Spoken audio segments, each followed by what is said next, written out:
Monday, 1st of December 2025. This evening show, we go over Saturday's sorry affair at Bloomfield Road, where Blackpool crashed to a heavy defeat at the hands of Reading, team in and around the relegation zone with us, and we haven't won an away game all season.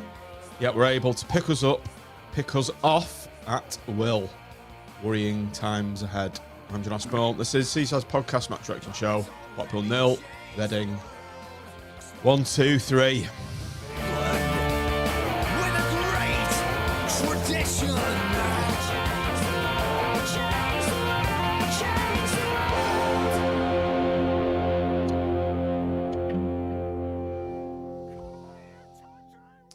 Good evening, everybody. Welcome to a very solemn studio on Monday evening. With one injury already. Nick's done his back.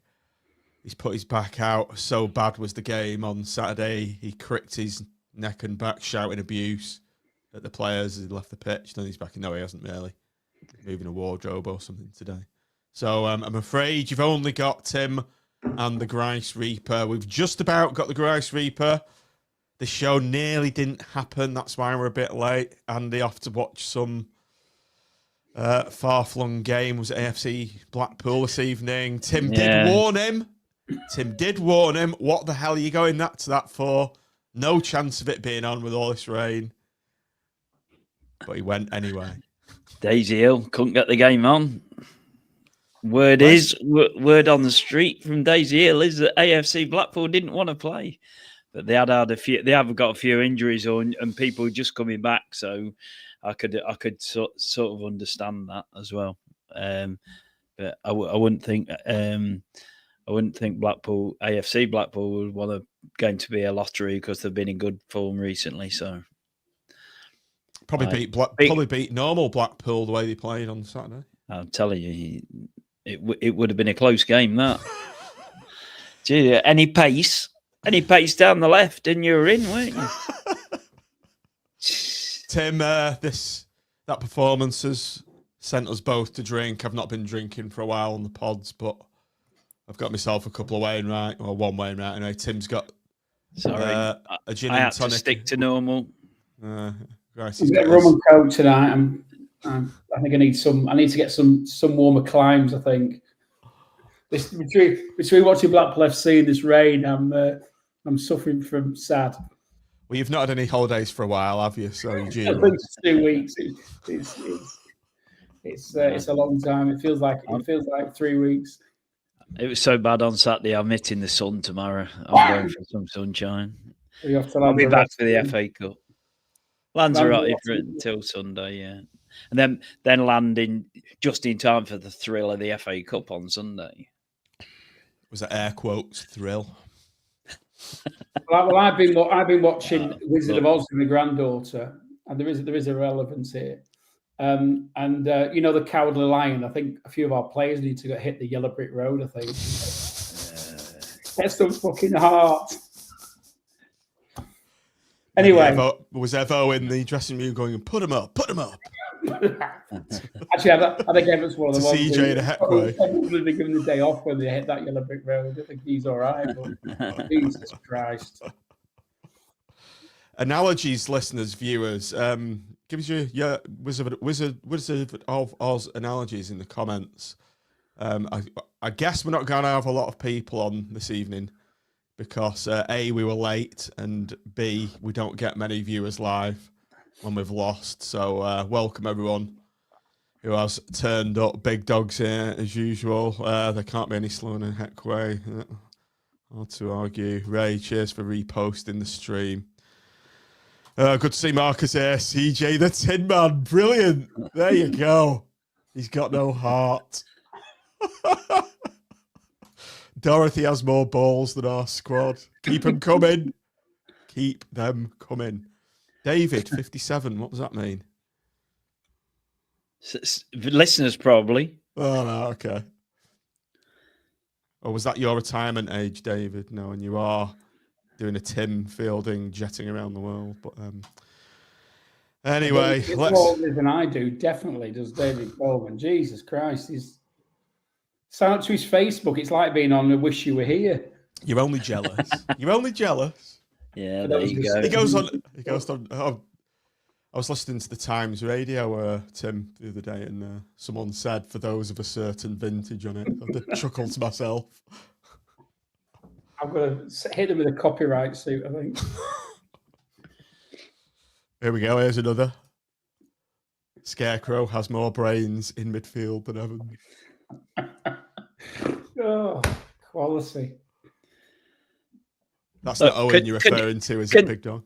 Can we get it straight that we actually want to come on here on a Monday night and wax lyrical about a great performance from Blackpool and how much we're loving the club and what's happening around the club and everything like that? That's what we want to come on and talk about. So much, all it's positive. What's happened in the community this week? What's happened? What great initiatives the club have come up with?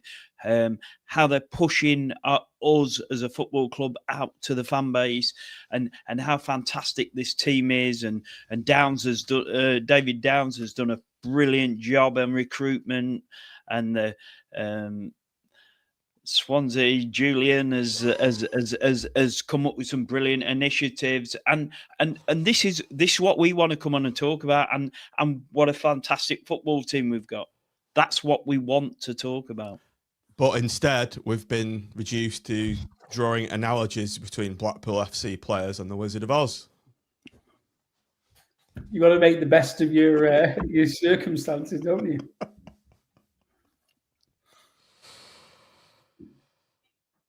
Swansea Julian, the Wicked Witch of the West, North, South, and North stands. Brilliant. In fact, let's sack off what we're going to do tonight and let everyone just put in these analogies. It's more entertaining. Yes, Mark. On a bright note, what about the new pie suppliers? Oh, hang on. I'll keep my powder dry on that one, as Tim says. Big positive is Podolski's murals on the walls. I haven't actually seen them in the flesh, but based on because they're in the west, aren't they, or the southwest at the moment? But North's next. Looking forward to it because I've got to say, something we were looking at him with a few years ago, and it didn't quite happen for whatever reason. But fantastic effort so far from what I've seen. Really good.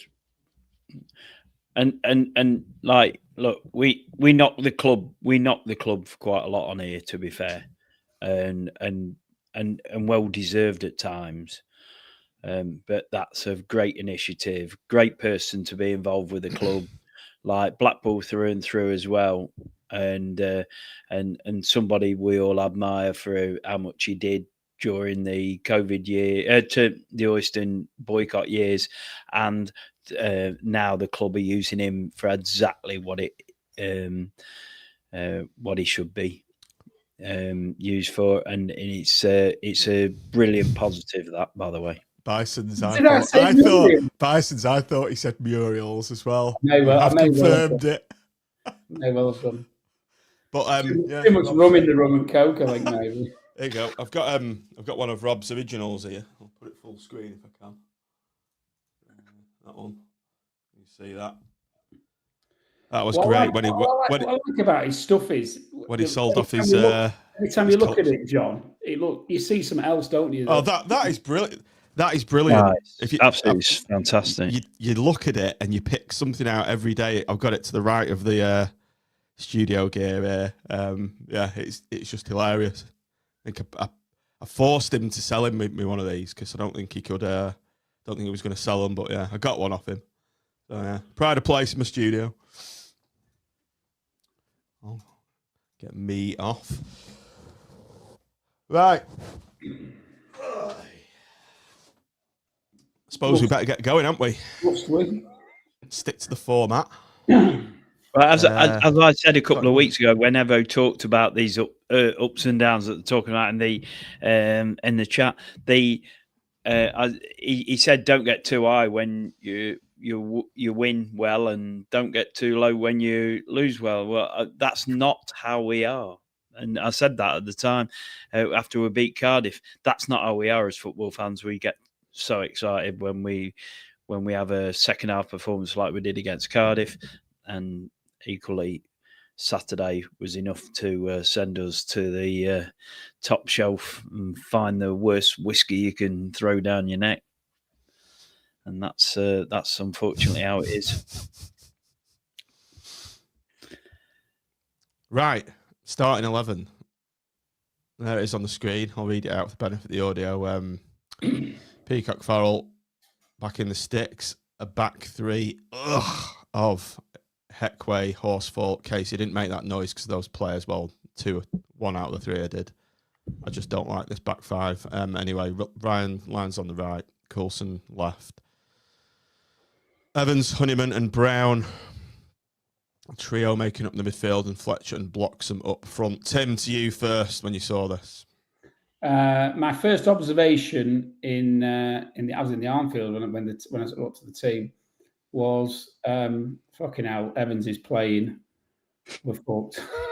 That was my immediate reaction, and sometimes I feel it's a bit harsh, but I don't think we play as well when he's in the team, and so that was my first observation. The second one, I was quite, I think we knew it was going to be a back three, and we knew pretty much who was going to be in that. I mean, we're to a certain degree we're hostage to fortune at the moment, aren't we, because of who we have available. But I was a little surprised that Banks wasn't starting. But other than that, that was it. They were my observations. I just thought when I saw Evans in the starting team, I thought we're in trouble. I mean, we're not exactly known for our performances on Sky and Stroke or our early kickoff. I remember my youth team used to be crap on a Tuesday night. We used to beat one team Sunday 6-0, and then we lost to them Tuesday night because we could never play Tuesday nights, and we seem incapable of playing any decent football if we're not on 3 o'clock on a Saturday kickoff, and if the TV cameras are pointing at us. So I wasn't exactly full of optimism before sort of the team sheet, if I'm being honest. Andy, Banks on the bench. What did you think about that? Well, it was a collective sigh when I was also in the Armfield when I saw the team come out, and Leighton read the team out. And there's 7 or 8 people that were listening. As soon as we got to Evans' name, also had a massive collective sigh. I don't know. I just don't know. He seems to want Banks wide-ish when he comes on, and coming in off the right and trying to sort of shoot with his left foot. But we have a problem that if we play Honeyman and Brown, we need to play an attacking player in front. Now, if he liked Bowler there, and Bowler seems to be the only player that can play there. Whenever Hansen comes on, they don't feed the ball to him. Well, that's why it's hostage fortune, isn't it, Andy? Because Hansen isn't doing it, and he struggles with somebody to play that sort of advanced role, doesn't he? Yeah. And Hansen honestly run around for 10 minutes when he came on Saturday, and no one passed him the ball.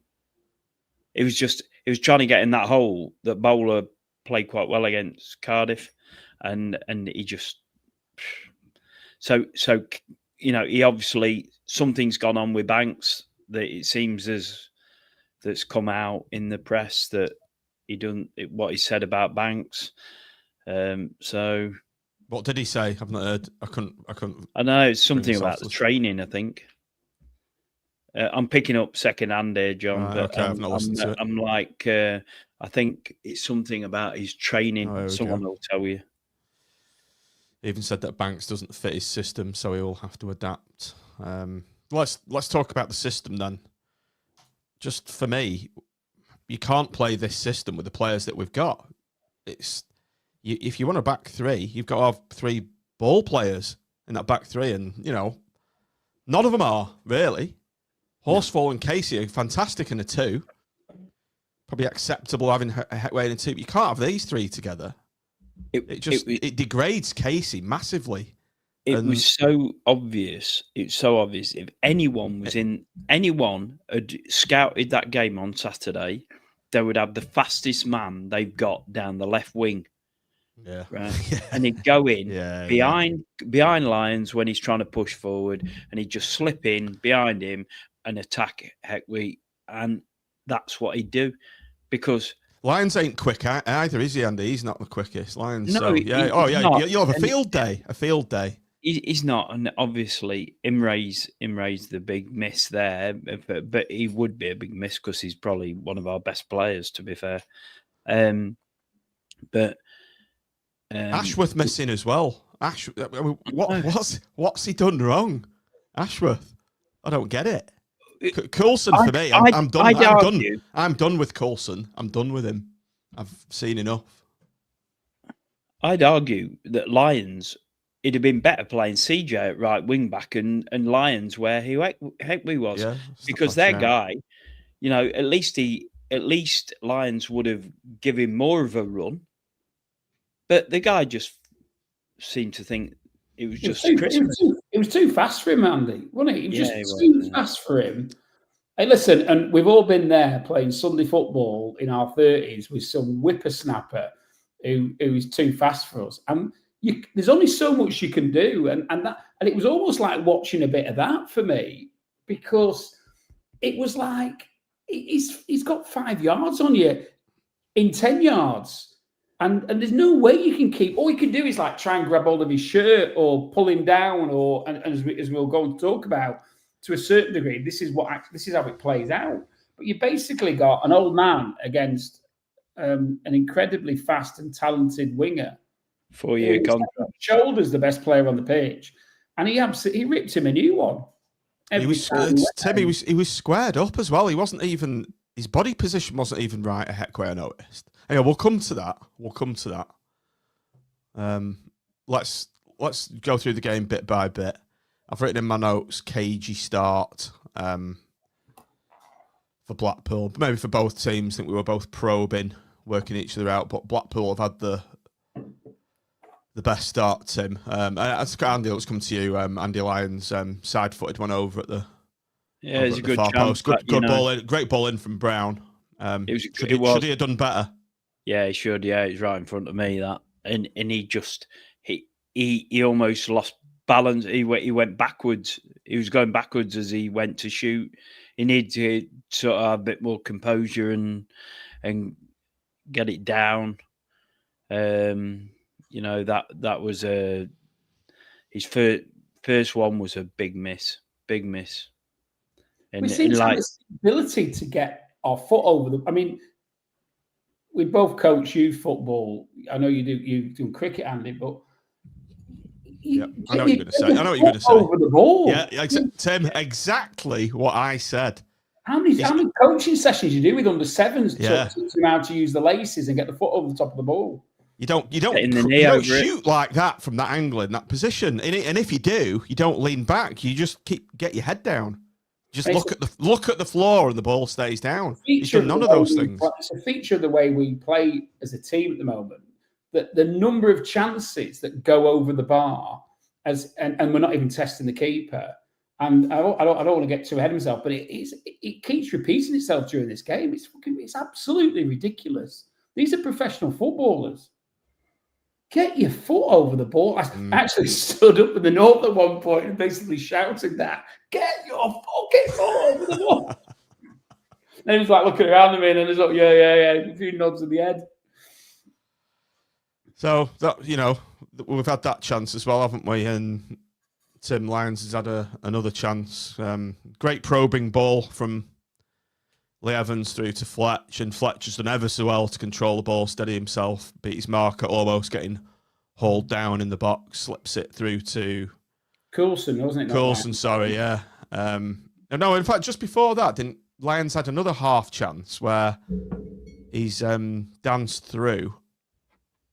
He's danced through the back line and just fluffed a tame little shot that he scuffed towards the keeper. That's not done anything. And then not long after that, we've had the Coulson chance, which was the big moment. That was the biggest chance of the lot. Yeah.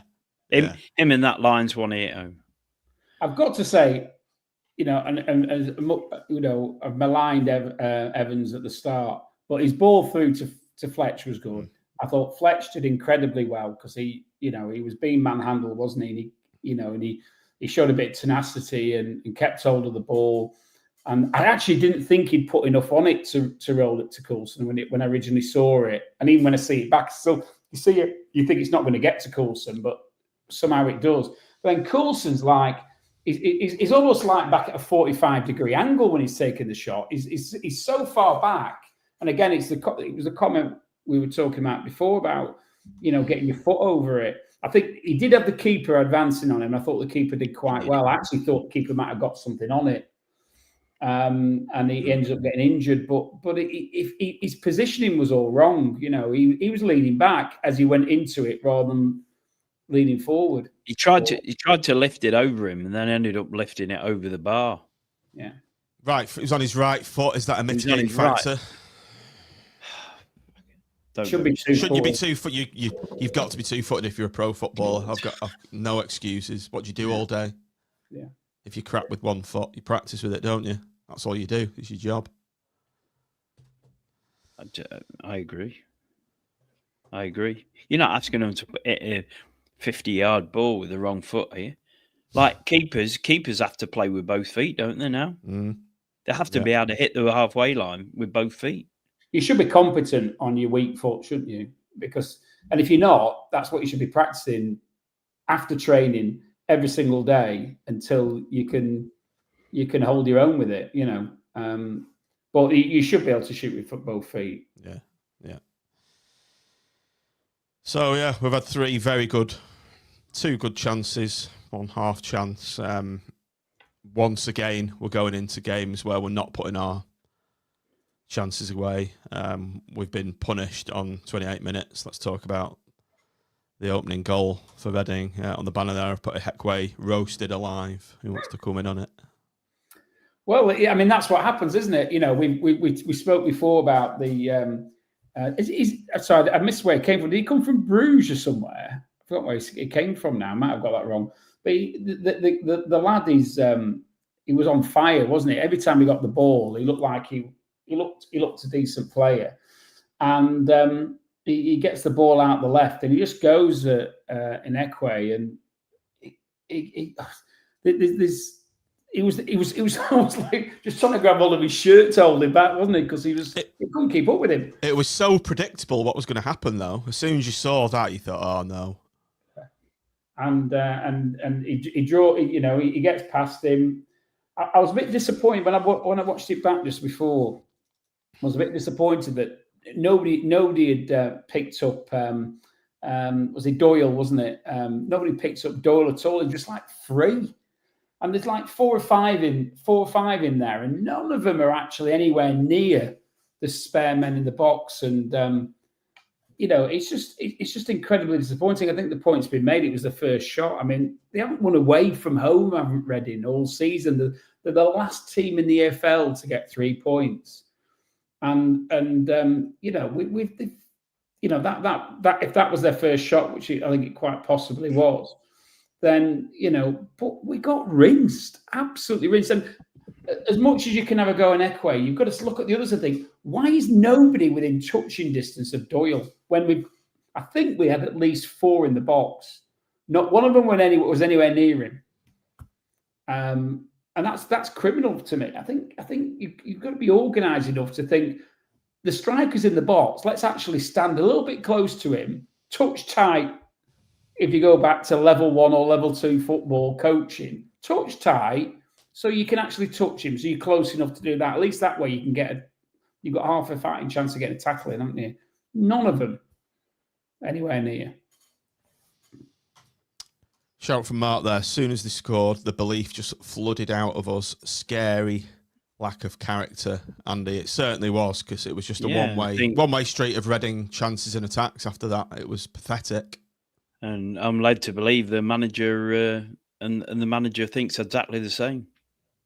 He played in a Blackpool team that when it went behind, it came back. When it went 2 down, remember those days when we went 1 down? We were never bothered, were we? Because we knew we'd turn it around. When we went 2 down, when Holloway was here, when we went 2 down, we thought we were going to win 3-2. We just never even concerned us. Look at Wembley against Cardiff. 1-0 down, 2-1 down, and we all thought we were going to win. And that's how it was. You know, this team needs definitely needs some character, and it is a scary thought when you've got some of your more experienced players on there, and I say Heckwee, Horsfall, you could say Casey, Evans, Honeyman. They're all very experienced players, and if between them all, if you can't find the gumption between you to turn around and give it plenty to each other and say, like, call out each other, then you're in trouble, aren't you? You'll just fold. You'll regularly fold as well. This team reminds me of and Andy will remember this, I don't think John will, but the Alan Ball team that was full of very experienced players, but lack of heart, lack of commitment, whatever you want to call it. I don't know what it is, because when you look at them on paper, they've all, as you say, they've all got incredible amounts of experience. Some of them have played at very, very good championship level. I'm thinking of players like Honeyman and Fletcher and whatever else. I didn't think Fletcher actually had too bad a first half, but they've got no heart. I don't know. I jokingly introduced the Wizard of Oz thing. It was like a spur of the moment thing at the beginning, but it's true. They don't. I don't think none of them seem to want to sweat for the team. None of them seem to encourage each other. None of them seem to want to play as a team. It's predictable. It's cross this, there, and backwards. Everett must be pulling his hair out, because that's not him, is it? It's not him, and it's not. I wouldn't think the way he wants his teams to play, and but he's got a shit hand at the moment, hasn't he? Hopefully, he's been dealt a bad hand to start the game, start the season, of him being our manager. But hopefully, he's going to get a few more aces in his pack when some of these players come back, because there's probably 3 or 4 players in that team. I mean, I might call them out later, that I don't want to see the Blackpool shirt ever again. End off. Yeah, I think a lot of us are singing off the same hymn sheet there. Just look at this comment here. Everett has to take responsibility for putting him up against a young, fast winger. Address that comment, because that was being said by a few voices around where we were. I'm not a fan of this back three with those players, and I don't think we should be playing it. I think we've got to be pragmatic at the moment until he can get his own players into play that system. I don't want to really see us playing in this back three. So what's got, if he's going to continue to play this, what's going to change with them 3? Nothing's going to change, because he hasn't got anybody else. They're not good enough, Andy, he's got to play that system. Ashworth, yeah. that you could argue could slip in on the left side of those 3. You got Jimmy. Or Jimmy, sorry. Yeah, Jimmy might be the one outrider to that. He's played Lions on the right hand side at Peterborough of that 3. And look, what we saw on Saturday was pretty worrying from Heckwee and, well, all of them really, but like Heckwee was the one that stood out because he was just getting a roasting, wasn't he, all game? And it should have been addressed, Andy. It should have been addressed. It should be obvious by half time, if nothing else, shouldn't it? Because if anything, it gets worse in the second half. It does, yeah. The way he's skinning people, and you've got to think he hooked him in the end, didn't he?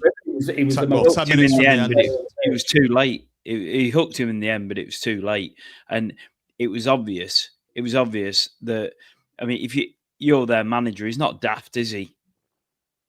He's not daft, and if he's seen their guy get through first half, He's just turning around and going, "Go on then." Every time you get the ball, just run. Yeah. And like, well, the penalty was a farce, wasn't it? It's just like he looked like he'd never defended before.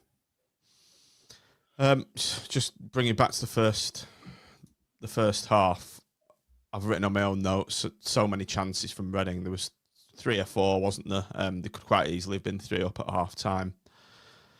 Casey's just had one off the line, got us out of jail just in the 45th minute, but we've not taken that warning, have we? The corner's come in, not dealt with it. Another scramble, it's fallen to one of their lads, and he's just fired it. Was it just over or wide? I can't remember, but that could quite easily have gone in. That actually, and I think he did get something on it. Yeah, I think he had a goal kick the ref. So the warning signs weren't dealt with. They've just like gone, go on then, have another go. And it's so yeah. Half time comes 2 minutes before half time. Thought I'd go and get a pie, cheer myself up. No pies there at all. All gone. A sorry state of affairs in the catering. I know it's like a minor quibble this, but there was loads of people complaining. Loads. Everyone just couldn't believe it. I mean, I was down there 5 minutes nearly. You think that it's not exactly a busy game. I mean, I know they gave the crowd was 9,200, but if there was 8,000 in there, I would say that's the max. And the bigging up the pie suppliers before, and the bigging up the new pie suppliers on the socials before the game. Come and try the new pies, blah blah. And you can't get one at half time. But you can't get one at half time. I settled for a Bovril. I thought I'll have a nice hot Bovril instead. That'll be salty. But even that's tepid. Even that doesn't come out boiling hot anymore. So by the time you get to your seat, it's like lukewarm. You want a Bovril that's going to sting your tongue when you... Of course you do, yeah. Tepid Bovril. I noticed the coffee's tepid now as well. They only look after the South Stand, don't they? South Stand Ultras. South Stand Ultras get looked after. Don't worry about that. On the topic of half time, you could have made 3 or 4 subs, couldn't you? Based on that first half.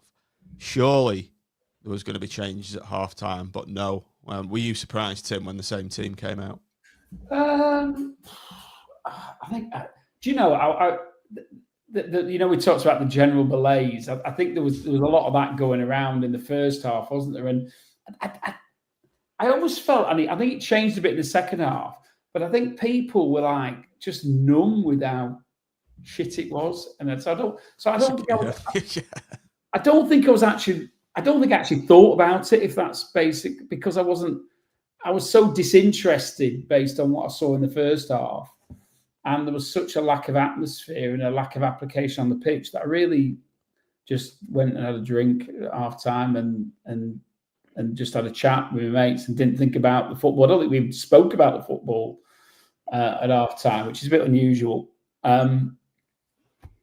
So it didn't really feature in my thought process at half time, if I'm being honest. But when you think back, I mean, one of the things you think is that they might double up. They might double up on the right hand side to make sure that we weren't as exposed as we were in that last 15, 20 minutes of the first half. And the second thing is you've got an obvious player to bring on, and as we'll go on to see, we don't bring the obvious player on. We bring in Ole, Ole, Ole. So that was no. So no, I didn't think about it. Is a short answer. But I should have done. I should have done. I think the flip flopping that we've done between the formations has not helped, has it? It's just not helped. Is like we're buying a squad for 5-3-2, then we're buying a squad for a 4-4-2. Now we're buying we'll probably go and try and buy a squad for a 5-3-2 again. And sure as eggs are eggs, if the decision making stays the same, if Everett gets potted, we'll go to a 4-4-2 manager again, and we'll have bought another 2 players that can play wing backs. You know, it's depressing that it's funny. It's hilarious. You would not do that in any other environment, you just wouldn't do it. We've been told, though, Andy, that there's a process and that it doesn't really matter who the manager is because we're going to stick with the process. We'll recruit players for the process. And we jest, but other teams actually have a list of managers that they want to ensure that process follows through. And there isn't this huge change every time a manager comes in, but we seem to flip, don't we, from like one system to another, to another, and there's no continuity. So we end up in this sort of parallel universe where we have a 4-4-2 squad that has to play 3-5-2, or 3-5-2 squad that has to play 4-4-2, because we're waiting for the next transfer window where we can only hope that we can recruit the people we need to actually adapt to the system the manager wants to play. Look, so for this, you're looking at the director of football. He's culpable. Of course, John. If there's no pies in the North Concourse when you go down for a pie, you're not blaming Ian Evatt, are you? You're not blaming the director of football. You blame the catering manager, and then onward from that, you want to know why the CEO is not calling him out on that, right? So the CEO should be bringing the catering manager in and saying, I've had loads of complaints about Saturday, blah, blah, blah, blah, blah. That's what happens, right? Now, this, all over the place, these players do not look good enough.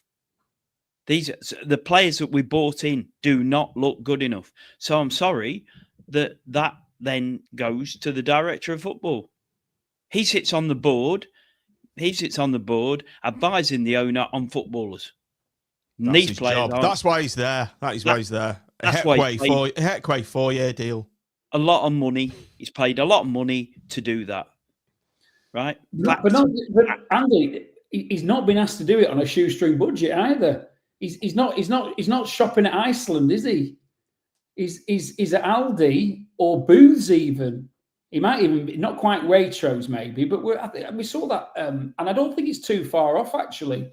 The list of the wages for the division, and I think it had us either 5th or 6th, and I think that's probably about right. I think we're probably, we've got a top end of this division budget, and yet we're burning the chips in the oven.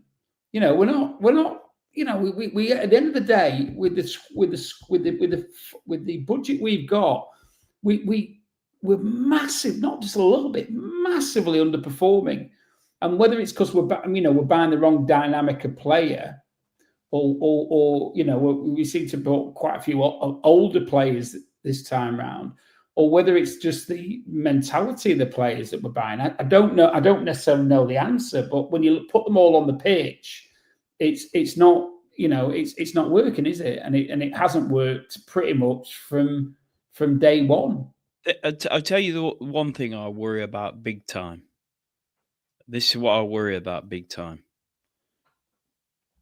That the players that we bought in when he's increased the budget, right? The players that he's bought in are probably on bigger wages than the players that were there performing better last year, if shall we say, right? And has that destabilized the dressing room?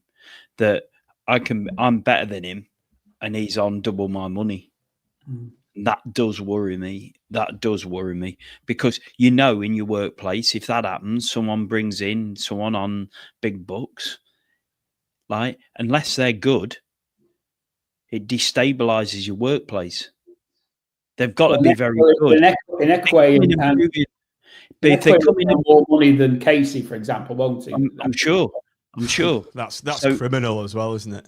He'll be on more than Casey. So you might find Casey and maybe Fletcher or something are on last year of their deals, right? They're going to want parity, aren't they? With players that they think they're better than. Well, they are better than. And then suddenly that creates more like angst. Then the budget's got to go up again. And I'm telling you, I've had it. I've been in workplaces where someone's been bought in on big money, right? And I'm telling you, it works when that person is better than what you've got, and it's obvious are better. And the more they're just their thinking's better, their decision making's better, and things like this. And until we get to the bottom of it, like if our performances don't improve, that narrative will probably stay, because I'm not sure that that's not a real big problem in our dressing room. So look at that, Pennington to Pennington to Heckley, right? Who would you pick? You have Pennington every single day of the week, and twice on Sunday. And he'll have been on $3,000 a week, and Ekway will be on 8. And the rest. And the rest, Tim. And the rest. And for another 3 years. Yeah. You'll never offload him. There's not a chance, is there? No. To quote Phil. Oh, you got to laugh. Got to laugh, but like we're all crying underneath, aren't we? Really, let's be fair. This is serious. We're in serious trouble, eh? We're in serious trouble. Yep.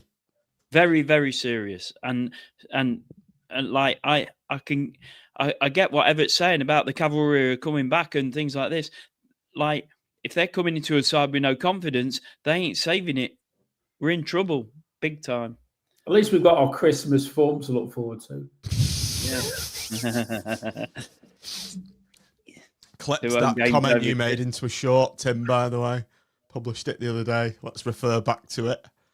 1st of Jan. Second half, we had one chance. Cash your minds back, Bloxham drew the ball to the right, played it straight into the keeper. Didn't really create much, did we, in that second half? And we had the free kick, didn't we? That actually I think Brown put a decent ball in, and Horsfall fucking ballooned it over the bar. And I to be honest, I've heard that he does notch a few goals from headers. Do you remember the header? That was late on, though, wasn't it? That header. All right. Well, just generally, that was the only other than Bloxham's. That's about the only other chance I can remember us having in that game. Oh, until Banks came on. But I was already on the on Central Drive by then, I think. Let's talk about Lee Evans' sub on 58 minutes. Do you know, I don't think Lee Evans was that bad in the first half. I think he had an okay game. Second half, he did run out of steam and got subbed on 58 minutes. And what really annoyed me about this, though, was he was slowly meandering off the pitch. I was like, we're losing, Lee. Get the fuck off. He looked like a bad attitude, didn't it? Yeah. As in, what, me again? I suppose, I don't think it was his worst game ever. No, he was okay, I thought, but yeah, not his worst. No one clapped him off. No one clapped him off. It was like deathly silence as he was walking off. I think that's because he was walking with an attitude. But he's just when got a Lions bad rep at the moment, when Lions went off, he did get applauded, right, by part of the ground. But when Evans went off, it was like silence. Mm. The atmosphere is awful at the moment, I think. I mean, it was really, really quiet in the north, just generally. But you feed off what's going on the pitch, don't you? And there's just nothing. Yeah. I mean, you know, we've spoken about our chances in the first half, and not one of them's at the target. And this comes back to the point: they're not creating anything for the fans to feed off, and over time, you know, I saw. I don't know what it looked like, Andy, at your end, but the North looked really, really quiet. You know, we've obviously got the safe standing barriers in, and you could see them all. Where when it's busy, you can't. Yeah. You? There was a lot of seats around. I made that point. Well, I mean, just on my row alone, like there's what 9 of us, 10 of us sit together in a row, right? Me and my grandson were the only 2 there. All the rest were season ticket holders, didn't come. So that's 8 season ticket holders didn't come. I know the West. Oh, you can't see in the north. My row alone. only when I've seen the game back that I've realised how empty the north was. But the west looked pretty empty, particularly in the corner sections. I've forgotten what it would be now. It would be about F or G. They were incredibly quiet. So there was no more than 8,000 there, and you're going to get that a bit, aren't you? Because to be fair to particularly to the exiles, the ones who've got a bit of travelling to do, it's live on TV. It's a 12:30 kickoff. We're not exactly known for the way we perform when we're on Sky, anyway, are we? And we're not playing well. Cardiff accepted. It's been pretty poor fare. I mean, I even managed to contrive to miss that, so I've not even had that little diamond of a game to fall back on to say, well, at least we had that. I've missed that one. So you can understand why people aren't turning up. And when there's less people there, there's obviously naturally going to be it's going to have an impact on the atmosphere. Right. Next banner. Goal, Heckway roasted alive ×2. Andy, you're nearest to it. Their left winger's thinking, just run at him. He's thinking, happy birthday again. I'm one-on-one with him. Like, I'll just slow down and stick the ball by him, and sure as eggs are eggs, he lunged. Lunged is the word you're looking for. Honestly, I turned around to my grandson and said, "Has he ever defended before?" That's how I felt. It was just so amateur, the defending. It was just amateur, and like you can't. He's an experienced player. Don't. Surely he can defend a situation like that. But do you know what it reminds me of? I keep using the kids' football analogies.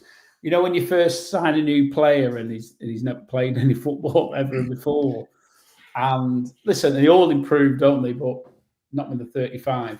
And the way he challenged was like somebody who'd never played football before, who's up against the best player of the opposition, who's just absolutely rinsed him, and he just like lunged in and just stuck his foot in there, and it was he could have telegraphed what was going to happen, and there was absolutely no doubt it was a penalty, and it looked like somebody. It was amateur. It was amateur. Stonewall. Absolutely. It's bigger Stonewall penalties you'll get. He might as well have saved it with both hands on the goal line. The only other way it could have been even more obvious. Ben, my mate who I sit with, he called it about a minute later. A minute previous to that. He said all they've got to do is get the ball again on that left-hand side. There's trouble here as soon as he picked up the ball. But you expect an experienced defender to not stick a leg out like that. No. Stay on your feet. Yeah. Let him get to the bar and put his cross in. Hopefully your defensive teammates can deal with a cross, but you don't just lunge in like that. It's unforgivable. Second time he's done it. And the game's gone at that point of the game. Did anyone think we were going to get back into it? Not a sniff. No, it's just how many they were going to score, wasn't it? I don't think this is down to complete lack of effort or anything like that in the players. I mean, genuinely, in years gone by, I've called out players for lack of effort, and then other players go, like, no, I'm not having that. Sometimes their lack of confidence and things like that. But some of these players are not busting their balls, are they? They're not busting their balls for the cause. And Heckway didn't make up for it a few minutes after that when he just played that 5-yard pass out of the pitch.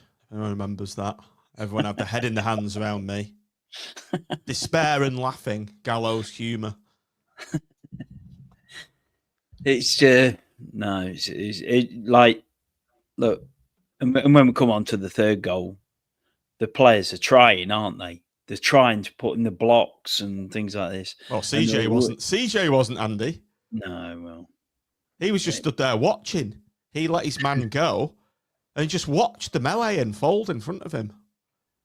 Rebound. I think he ran when the last rebound came in, when their lad knocked it in. Heart of a Tin Man.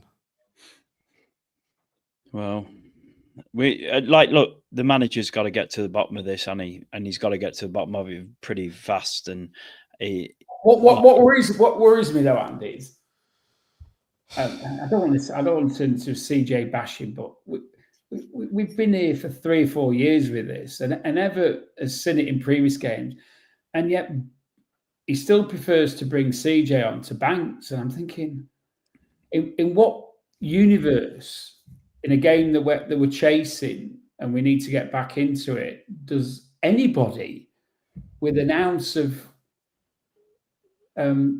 sense, football sense, think that CJ is going to bring us back into the game? Yes, he might do about 1 in every 20 games that he plays, but it is that they are the stats. They are the stats. He performs about maybe 1 if you're being kind, you'll say 1 in 10. I think 1 in 20. And yet you've got someone like Banks, who I think can make a difference and looks like he's. I miss most of his cameo at the end, but ditto. He looked, and it's a shame really, because when I saw it back, I thought, yeah, I wish I'd seen, he should have been there. But he looked like he could make a difference. Where I genuinely, and when CJ came on, I thought, why? At the time, I thought, why is he coming on? Do you know why? Do you know why, Tim? Because do you know why? Done for the last 10 games. Is it Downs that has given CJ that 4-year contract as well? I'd be interested to know who dished that out to CJ. Oh, I don't know, but let's just be right about it, right? That he's the only one with pace that other teams have got. He's the only one. We haven't got pace in our team. We've got no pace. 3 plodders in the midfield. No pace. We've got no pace at the back. We've got no pace at the back, no pace in midfield, and not enough pace up front. That's fact. He's the only one who's got the pace that can beat and he's got the quality, and he's got the quality as well. Eddie, he's great with the ball at his feet, and he can make things, and he can make things happen out of nothing. Banks can, but CJ is the only. Sorry, CJ is the only one that's with the serious pace. Banks has got. Has CJ got that pace anymore? I've just noticed he doesn't seem to be as quick either. I don't know if anyone else has noticed that. No, he definitely. I think he's lost a yard. I think he's lost a yard. Therefore, he offers nothing. I honestly think with CJ that yes, he's got that pace if he's high on confidence. But when he's low on confidence, no chance.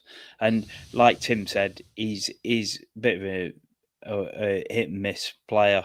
And, when you do get the good side of him in those odd games, he looks really, really good. But it's just too few times. If he went somewhere else, he'd probably be brilliant every bloody game. And we'd think, it's interesting. It's interesting because I was listening to the opposition commentary when I'm watching football abroad, and it's interesting because they always seem to call out CJ as like a dangerous player for us, and I'm thinking, what are you seeing that we don't see? But they do seem to like.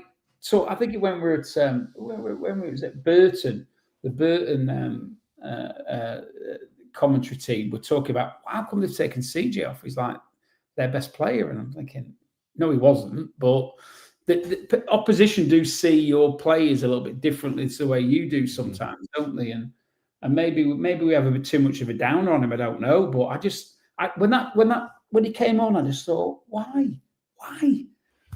Well, how many moments, Tim, can you remember at Bloomfield Road where you've been laughing at something CJ's done, when the whole crowd and people around you have been laughing at something CJ's done? It's numerous, isn't it? It's numerous. Orient beat Burton 4-0. Did anyone notice that? They didn't struggle with him, did they? We don't hit the target. You're never going to score goals unless you hit the target. My brother used to like sit behind me, and when we were in the south before we moved, and he was like notorious around us for that guy. Hit the target. This is when we had a good team, and it was like, it was almost like half self-mocking. It was like his little comment that it was like a bit like, come on, you talented tangerines. It's one of those comments that people come out with, and he used to shout it, and everybody used to laugh. But it's serious with us because we do not hit the target anything like enough to actually score goals. Well, last 3 games we've missed key chances at key points in the game, and we could have come away with more points. If we'd have scored early in this game, it could have been a different game. If we'd have scored those chances at Burton, different result. Orient, we had chances to win the game. Other than Bloxham, other when Bloxham got through by Honeyman, and he was blocked by the keeper. Can you remember that? Oh no, Banks at right at the end, didn't he? Banks made the keeper make a save right at the end. But apart from that, I cannot remember their keeper making a save. Well, we kind of missed. No, not really. I'll tell you what, you struggle to think of the keeper having to make a save, I think, other than Banks at the end. Lions P roller. Well, that's not a save, though, is header wide, where their keepers, and you compare it with the opposition against us, and I think, I just don't think we hit the target anything like as much as we should do. How many chances did our front 2 get on Saturday? I don't remember Fletcher having one. Fletcher was always having to come deep to pick up the ball. Don't even notice. Why is he having to do that? Shit midfield. Well, because we're going. If you're playing Evans in that team, right, with Honeyman and Brown in front of him, right, and Fletcher is still having to come deep to get the ball, that obviously is not working, right? Fletcher is trying to make runs behind, right, and no one ever finds him. Evans found him once, didn't he, in the first half? Evans found him once as he's running through the centre. But you're right. I feel a bit sorry for Fletcher sometimes. I think there's a player in there, isn't there? And he probably did create the best chance of the whole game for us, and it was wasted. But I do think there's a player in there, whether he's in our starting 11s and other matches. I like Fletcher. I like him. I like Fletcher. I meant the starting 11, we've got everybody back. If not, he's a great player. I think he could play the front of a midfield 3. If you're playing a 4-2-3-1, something like that, you could play him as a cam. I'd be quite happy with him there, sitting in there. I just new position. When you think about it, right? He's got like 5 players to come back or whatever it is, right? And then he's got Ennis and Taylor, are 2 of them. Well, effectively, they're going to play the same position, right? We ain't going to create any more chances because Ennis or Taylor there. If Ennis or Taylor were playing Saturday, they can't score goals off. Yeah, it made no difference. Can't score balls if you haven't got the ball at your feet. No. Yeah, you're we right. had that with Taylor this season. Yeah, you're right. No one gave him he hardly had a chance to score in any of the games he played in. Right? Well, when we had every fit, Andy, we were launching the ball up to Ennis. I remember Exeter away. We're launching the ball up to Ennis, expecting him to flick it on to nobody who was there, and it was like bonkers tactics. The more I look at this, the more I worry the hell out of it that unless Everett's got something up his sleeve for January, we are right in the doo-doo. I think we're going to be cut adrift before January unless he's got something up his sleeve here, because we're really short of quality. We're really short of quality. We're really short of pace. I mean, we are kind of cut adrift already. Burton 19th, they're 22 points. We're on 16. 6-point gap. There's only really Exeter we can overtake. So we're kind of permanently locked in the bottom 5 unless we have a 3 or 4 match run of wins. We've got to get on a run. But this team ain't going to get on a run, is it? Very doubtful. We've got from that Reading game. Well, in fact, from the Cardiff game, we're on a really favourable run of games. After Cardiff, we're at Burton, Orient, Reading. Then we got Rotherham, and then we're at home, aren't we? We've got Lincoln, we've got a home game against Lincoln, who are obviously doing better. But then we've got Wigan away. We've got Doncaster and who we got on 20. Who we got? Doncaster Boxing Day, and then 29th we're also at home, aren't we? And then we've got Port Vale on New Year's Day. So we've got a massively favourable run of games, and in the first 3 we've took 1 point. We've conceded the second most goals in the entire division as well. Only Plymouth have conceded more, 31. We've conceded 28. And look at the XG count for Reading for this game. Not won an away game all season. They've an XG of 3.4 against us. They've pissed on us. We'll run the possession stats though. Critchley will be happy. This is my worry, Tim. This looks like Critch ball all over again to me, but without the results. I mean, look at that. Look at the 64% possession for 1.12 XG against 36% for 3.39. It's really worrying. They've had six big chances. 1.12 based on the chances we created. Yeah. But it just shows it's what you do when you have the ball, isn't it? They have 36% possession and their XG's 3 times ours. Well, Everett said possession with purpose, and we're not seeing that. Yeah, it's got to be with purpose, and ours is predictable. You can telegraph what we're going to do half the time. You just know where the next pass is, and so that which means the opposition knows where the next pass is, and where after that. He also talked about moving the ball faster. Which is this is our big bugbear. I agree with that, Andy. 100%, Andy. 100%. You can hold possession you like, but if you're moving the ball slowly, you get a chance for them to reorganise, cover off any passes, cut out passing lanes, do whatever, right? And then they end up just easily just waiting, then getting the foot in, and then breaking. And then just get it to the left-hand side against that big donkey they've got on the right side of the defence. We'll get a chance. Yeah. There's your tactics for the game. Easy. Well, look, Evo's got a bit of money in the bank at the minute because with us he's got a bit, but if this carries on, and it gets to Christmas and it's still the same, you know what'll happen.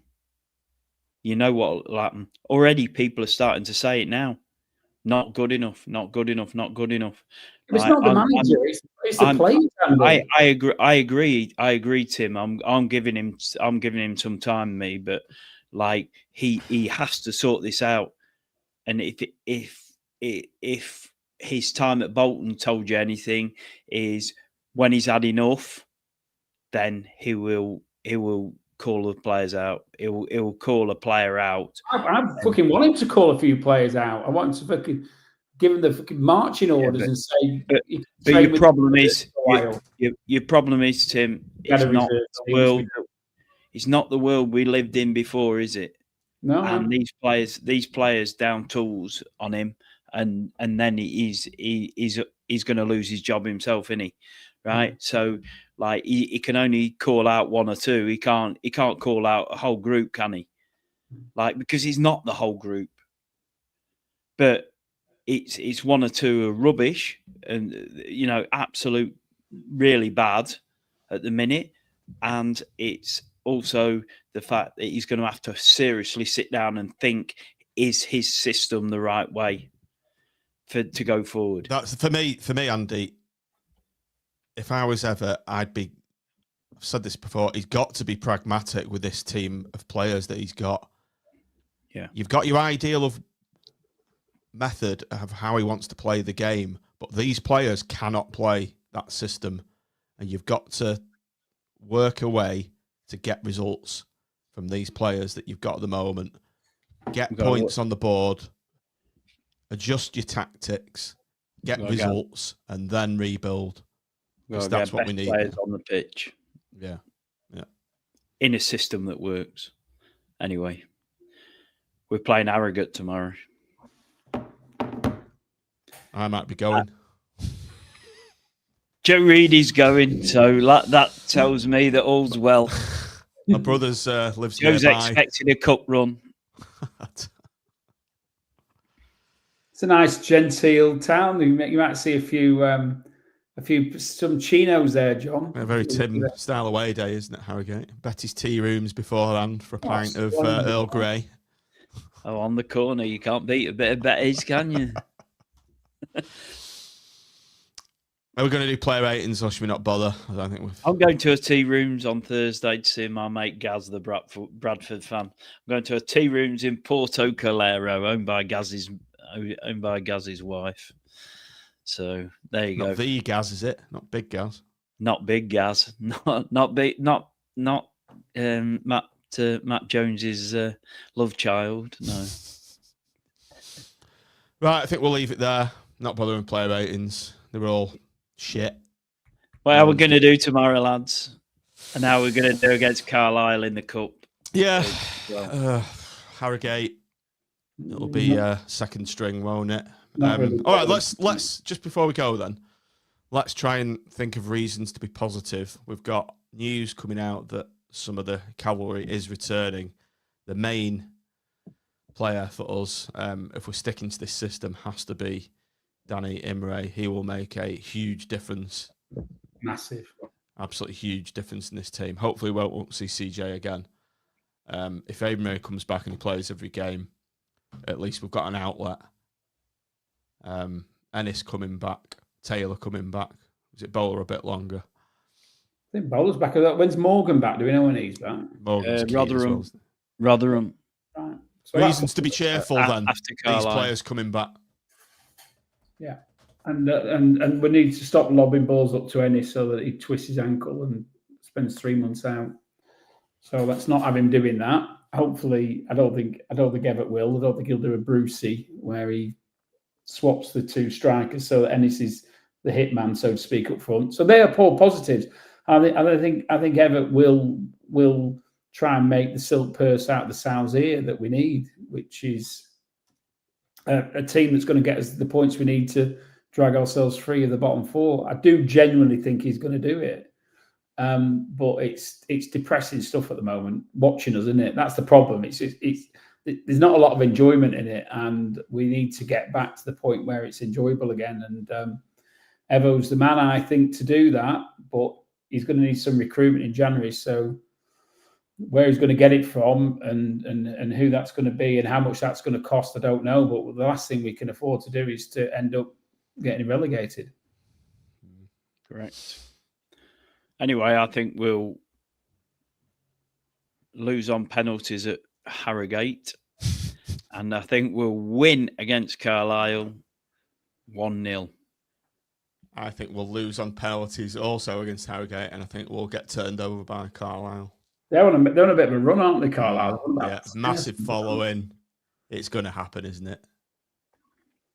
Oh, we're doing hospitality for that one, so we've got a box. I don't know. Oh, well, you won't care about the result, will you? You'll be so pissed up there. You won't be arsed. In the warmth. Bison's is saying what I heard on Saturday is that even Sadler left on Saturday. Can't blame him. Can you blame him? Anyway, what do you think? What's your predictions for these two games, Tim? I'm not really bothered about tomorrow, to be honest. I think it could be anything. Depends what team we put out. I think we might actually beat Carlisle. Oh gosh, I'm going to regret saying this, aren't I? We're going to beat Carlisle, and we're going to get a plum round 3 draw. That's my prediction. Away at Forest or Leicester. All or the Portsmouth. armchairs will be back then, won't they? When it's I'll take away at Everton. yeah, Away at Spurs. Spurs. Or where else would I have a tickle at? I don't know. Anything where there's have a decent away day and we can take a few thousand and hopefully enjoy it. Carlisle first. Enjoy the football. That's what I want to do. We've got What to beat day is the FA Cup? Is it the first weekend in Jan? Maybe it's the second weekend. Oh, I'll be in hospital, so then I won't be there. So no, I want to get fucking knocked out then. I'll be in the Alps then. So yeah, I'll be the same. Right, we'll leave it there. I'll be there. Yeah. Right, thanks everybody. Thanks for joining us in the comments. Do like and subscribe on YouTube. As we said, is up the pool. Go on the pool. Up the pool. Come on. We believe. Been involved in 2. Can he make 3? Not on this occasion. Well taken by Walsh. Davis is on the far side. Ainscough coming square. That's the ball. That's a good try.